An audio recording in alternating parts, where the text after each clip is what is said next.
Ukraine is now assessing the damage after yet another very brutal Russian attack. Overnight, Russia struck several civilian areas, including a prison in Ukraine. Ukrainian officials say at least 17 of the inmates were killed and called the attack, and I'm quoting now, another war crime by the Russians. Elsewhere, a maternity hospital in Ukraine was damaged and a pregnant woman was killed.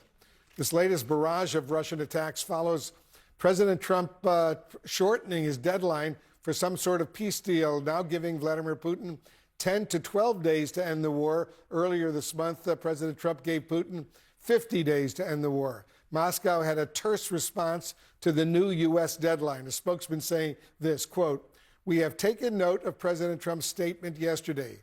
The special military operation continues as before," close quote.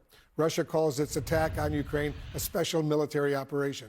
CNN's former Moscow bureau chief Jill Dougherty is joining us right now. She's also the author of the brand new, very important book entitled My Russia, What I Saw Inside the Kremlin.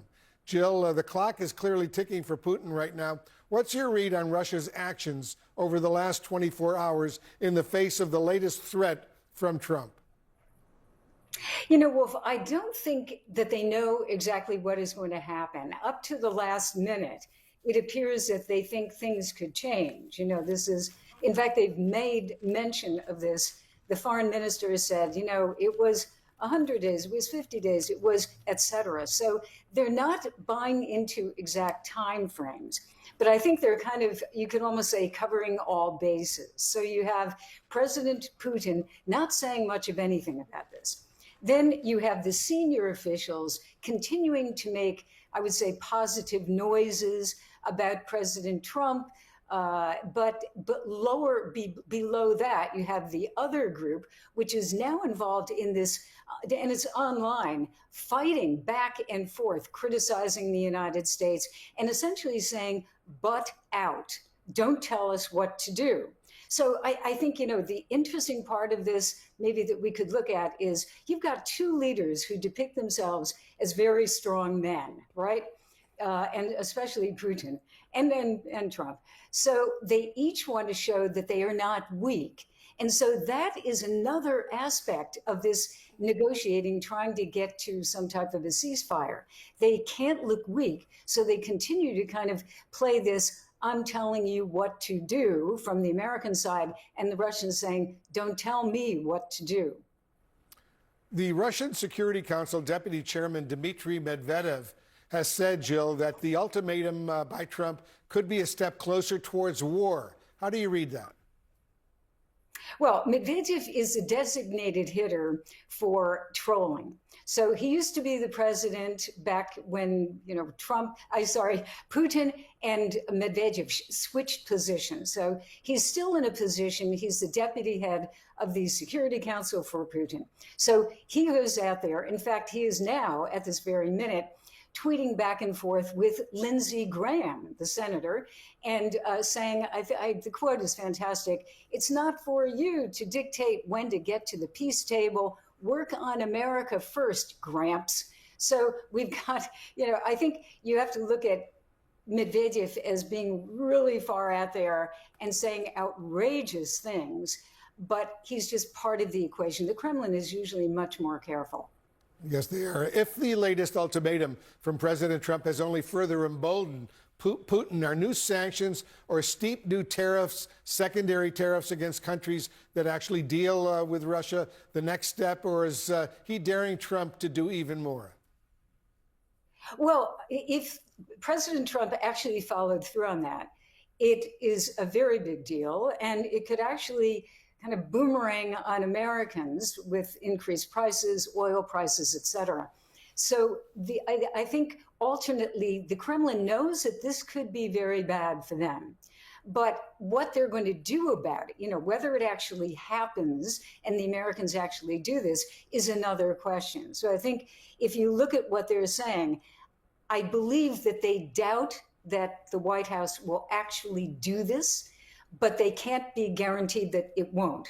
So that's where they stand. They have to kind of, you know, be very prepared for almost anything. And it's very interesting to watch. The stakes are very high. Jill Dougherty, thanks as always for your expertise. Appreciate it very much. Moscow says it has, quote, taken note of Donald Trump's decision to slash his initial 50-day deadline to no more than 12 days. Now, if Russia doesn't come up with a truce in that time, Mr. Trump has threatened harsher economic penalties from the United States. On the ground, Ukraine is still being hit with overnight Russian airstrikes. Officials tell us that the latest attack hit a prison in Zaporizhzhia, killing 17 inmates. Kyiv calls that another war crime by the Russians. Well, CNN's Nick Paint-Walsh is on the ground for us in eastern Ukraine. How are President Trump's comments playing out there, Nick? And what are you hearing and seeing on the ground? Ultimately, President Trump shortening that deadline. I should point out, after meetings with British Prime Minister Keir Starmer, the UK among multiple European powers who perhaps first heard that 50-day deadline and indeed felt that it was particularly lengthy and potentially gave the Kremlin the entirety of this summer to continue their current offensive. The shortening of it to 10 to 12 days, well, it massively increases the urgency, potentially, on Moscow to find some kind of peace deal to accede to Trump's demands, if indeed they have any interest in that. The downside, of course, is the secondary sanctions and tariffs that their allies, their energy customers might face. That's China and India. To impose tariffs on China and India, the United States would have to endure upsetting a key ally in India, roiling global energy markets, potentially pushing up American energy consumer prices, and then massively complicating its already very messy relationship with China, who are a key Russian ally. So it's a big ask, frankly, for Trump to make good on his threats 10 to 12 days from now. But the broader question is whether or not Vladimir Putin sees this moment where we are, Becky, along the front line, hearing of increased progress, not the incremental, small, nameless villages that we've seen over the past months and years potentially fall into Russian hands, often at an enormous cost of casualties to Russian forces. Instead, something that's beginning to feel a little more significant. Talk of some of the supply lines potentially to Pokrovsk, one of the key towns that Ukraine holds, that Russia's besieged for months, that is now beginning to potentially be encircled. Talk of its supply lines potentially being in trouble in days. Konstantinivka, where we were just a couple of days ago, that's also under intense pressure, as is Kupiansk in the north. We're seeing Russian forces making progress here in ways and at speed with strategic significance that I've not seen for months, if not potentially years, and it comes with this deadline that will likely bring greater attention to the plight of Ukraine on the front lines, potentially greater solidarity in their assistance. Does it change Russia's calculus? Well, at this point, they've said they've noted Trump's deadline, but their goals are to continue what they call their special military operation, which at the moment is an offensive that's making some progress, Becky.